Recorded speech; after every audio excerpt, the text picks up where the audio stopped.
खबर झारखंड से है, जहां कोयलांचल के चर्चित टेरर फंडिंग मामले में एनआईए के गवाह की चतरा में हत्या कर दी गई है। अपहरण के बाद राष्ट्रीय जांच एजेंसी के सरकारी गवाह की गला रेतकर हत्या कर दी गई। हथियार के बल पर मां के सामने किया था बेटे का अपहरण। टीएसपीसी के शीर्ष नक्सली हैं टेरर फंडिंग के आरोप। उधर सिमरिया के बीजेपी विधायक ने झारखंड सरकार पर लगाए अपराधियों को संरक्षण देने के गंभीर आरोप। कहा, सड़क से सदन तक करेंगे आंदोलन। एसपी चतरा के मुताबिक अपराधियों की है ये करतूत और हत्यारों की धरपकड़ को लेकर किया गया अभियान तेज, टीमें गठित। आपको बता दें, चतरा जिले में एक बार फिर प्रतिबंधित नक्सलियों का आतंक देखने को मिला है। जिले के कोयलांचल टंडवा थाना क्षेत्र के लंबुआ गांव निवासी समाजसेवी विष्णु साव की सुबह सुबह अपहरण करने के बाद उनकी हत्या कर दी गई है। परिजनों के अनुसार विष्णु साव सुबह अपनी मां के साथ मवेशी लेकर जंगल जा रहे थे। इसी दौरान पहले से घात लगाए हथियारबंद नकाबपोश नक्सलियों ने उन्हें अगवा कर लिया, पहाड़ की ओर ले गए और इसके बाद घटना की सूचना परिजनों ने पुलिस को दी। सूचना मिलते ही टंडवा थाना की पुलिस टीम ने इलाके में सर्च अभियान शुरू कर दिया और सर्च अभियान के दौरान विष्णु साव का शव पुलिस ने पहाड़ के झाड़ी से बरामद किया। गौरतलब है कि मृतक विष्णु कोयलांचल के चर्चित टेरर फंडिंग मामले में जांच कर रही राष्ट्रीय जांच एजेंसी एनआईए के सरकारी गवाह भी थे। इससे संबंधित टंडवा थाना में दर्ज एफआईआर 22/18 में प्रतिबंधित नक्सली संगठन और उसके सपोतपोष सहयोगी आरोपी हैं, जिसमें कई नक्सली और सफेदपोश अभी जेल की सलाखों में कैद हैं। मृतक विष्णु के सहयोगी के अनुसार वो लंबे समय से टीएसपीसी नक्सलियों के रडार पर थे। पहले भी उनसे सड़क निर्माण के एवज में नक्सली मोहन गंजू द्वारा लेवी की मांग की गई थी, जिसके नहीं दिए जाने पर गंभीर परिणाम भुगतने की चेतावनी दी जा रही थी। विष्णु के पार्टनर के मुताबिक स्थानीय राजनीतिक षड्यंत्र का लाभ उठाकर टीएसपीसी नक्सलियों ने इस घटना को अंजाम दिया है। उन्होंने बताया कि गांव में नाबालिग युवती कारी को बचाने का विरोध करना भी विष्णु को भारी पड़ा। उस पर लगातार मुखबिरी का आरोप भी लगाया जा रहा था। तो दुख की बात है कि हमारा एक मित्र आज खो गया और आज से नहीं, क्लास फ्रेंड से लेकर के सुबह ठेकेदारी वगैरह जितना भी है हम लोग एक साथ रहते थे। लेकिन आज जब हम अपना मित्र खो गया तो फिर अब दुख व्यक्त कर रहे हैं। विशेष अभी क्या बोलेंगे, अब इसकी पुलिस छानबीन करेगी। अब बता रहे कि टारगेट में मैं भी हूँ और वो भी टारगेट में था। आखिर किसके टारगेट में आप लोग थे? टारगेट में थे कि एक बार घटना हुई थी, हमको मोहन गंजू जो है सो रिश्वत मांग रहे थे। पनहिया रोड का लखन घासी के घर से सदा हुआ तक रोड था। वो काम BBPP सुमन के प्राइवेट लिमिटेड के कंपनी के नाम पर काम कर रहे थे। इकरारनामी हुई थी तो पैसा मांग रहे थे, हमने नहीं दिया। और बिशुन जी को भी मांगा जा रहा था, यहाँ पुल लिए थे, यही टारगेट था। और टीपीसी के नाम पर फ़ोन किया जा रहा था। मोहन गंजू आखिर है कौन? मोहन गंजू क्या है नहीं है, फिर हम जो था सो हम विभाग को बताया, स्थानीय थाना प्रभारी को बताया, अनिल उरांव को। उसका क्या कार्रवाई हुई थी?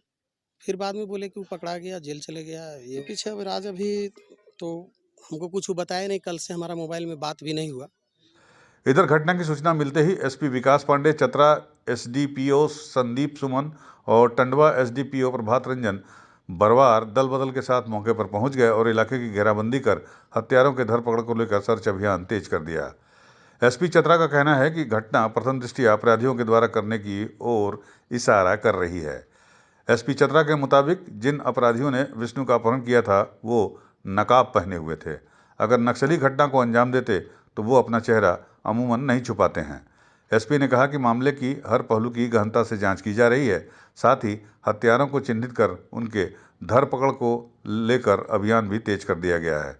कई थानों की पुलिस सभी संभावित इलाकों में छापामारी अभियान चला रही है और जल्द ही हत्यारों को गिरफ्तार कर लिया जाएगा। लेम्बुआ गांव है कि ये टंडवा में पड़ता है। यहीं के एक बिशुन साव थे जो सुबह अपने घर से इधर जंगल की ओर गाय वाय खोलने के लिए गए थे। तो जैसा बताया गया, जैसे उनकी माँ भी साथ में थी, तो 3-4 लोग आए, मुंह बांधे हुए थे, उनको पकड़ के ऊपर पहाड़ की ओर ले गए।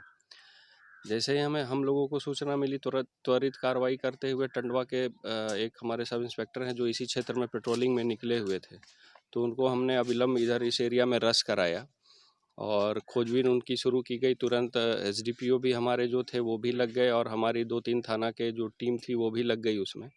और हम लोग सर्च करते करते जब पहाड़ के ऊपर गए तो उनका हमें डेड बॉडी मिला वहाँ पे पहाड़ के ऊपर। तो यही घटना है अभी। सर, ये नक्सली घटना या अपराधी? अभी ये कहना मुश्किल है चूँकि ये क्लियर नहीं अभी हो पा रहा है। तो इसको अभी हम लोग तो अपराधी ही मान सकते हैं, चूँकि अगर मुँह बांधे हुए थे तो क्यों मुँह बांधे हुए थे? मुँह तो उनको नहीं बांधना चाहिए था। आपको बता दें, विष्णु की हत्या के बाद इलाके में राजनीति भी शुरू हो गई। एनआईए के गवाह विष्णु की हत्या की सूचना के बाद मौके पर पहुंचे सिमरिया के बीजेपी विधायक ने राज्य सरकार पर जमकर विफलता का ठीकरा फोड़ दिया है। सिमरिया के भाजपा विधायक उज्जवल दास ने कहा कि विष्णु की हत्या दुर्भाग्यपूर्ण है और इसकी जितनी भी निंदा की जाए कम होगी। उन्होंने कहा कि इस राज्य में जनता सुरक्षित नहीं है। इससे पहले भी मुखिया संघ के जिलाध्यक्ष अरविंद सिंह की घर पर दिन दहाड़े हमला कर पोस्टरबाजी करते हुए जान से मारने की उन्हें धमकी दी गई है, लेकिन पुलिस कार्रवाई करने के बजाय कान में तेल डालकर सो रही है। उन्होंने आरोप लगाया कि इस सरकार में राज्य के गरीबों को बालू बेचने पर, अफीम तस्करों और बड़े अपराधियों की तरह कठोर कार्रवाई करते हुए जेल भेजा जा रहा है। वहीं अपराधियों पर कार्रवाई में सरकार और उसके अधिकारी घबरा रहे हैं और उसी का परिणाम ये हत्या है। अपराधी बेलगाम घूम रहे हैं। भाजपा विधायक ने राज्य सरकार पर अपराधियों का सरपरस्त होने का गंभीर आरोप लगाते हुए कार्रवाई नहीं होने पर सड़क से लेकर सदन तक आंदोलन करने की चेतावनी भी दे डाली है। आज जो घटना घटी है वो बहुत ही दुर्भाग्यपूर्ण घटना है और इसकी कितनी भी निंदा की जाए वो भी कम है। और ये सरकार की विफलता का कारण है। सरकार को अब ये देखना चाहिए कि झारखंड में जनता सुरक्षित नहीं है। अभी कुछ दिनों पहले ही मुखिया संघ के अध्यक्ष रहे हैं, उनके घर भी हमला हुआ, पोस्टर साटा गया, जान से मारने की धमकी दी गई, लेकिन यहाँ प्रशासन पूरा चुप्पी साधे रहा। और आज जो घटना घटी है उस पर भी प्रशासन मौन है, पूरा चुप्पी साधे हुए है। और मैं क्या कहूँ, मैं इतना ही कहूँगा कि इस सरकार में जो गरीब तबके के लोग बालू बेच रहे हैं तो उन्हें ऐसा पकड़ा जा रहा है जैसे कि वो अफीम के तस्कर हों। लेकिन इस सरकार का अपराधियों पर कोई लगाम नहीं लगा पा रही है, उनके प्रशासन अपराधियों पे कोई लगाम नहीं लगा पा रही है। तो ये सरकार से मेरा सवाल है कि ऐसा क्यों कि गरीब आदमी को आप उठा करके जेल में भेज दे रहे हैं, लेकिन अपराधियों को आप जेल में नहीं भेज रहे हैं। ये सवाल है। और आज की ये घटना एक सवाल खड़ा कर रही है कि निर्मम हत्या होती है बेकसूरों की और अपराधी बेखौफ घूम रहे हैं। झारखंड सरकार की देन है। झारखंड में जो सरकार चल रही है वो सरकार नहीं है बल्कि अपराधियों के सरपरस्त है। और हम सभी बहुत इसका विरोध करते हैं। आवश्यकता पड़ी तो हम लोग सड़क से लेकर के सदन तक का भी घेराव करेंगे। यूपी न्यूज़ 9 के लिए चतरा से ब्यूरो रिपोर्ट।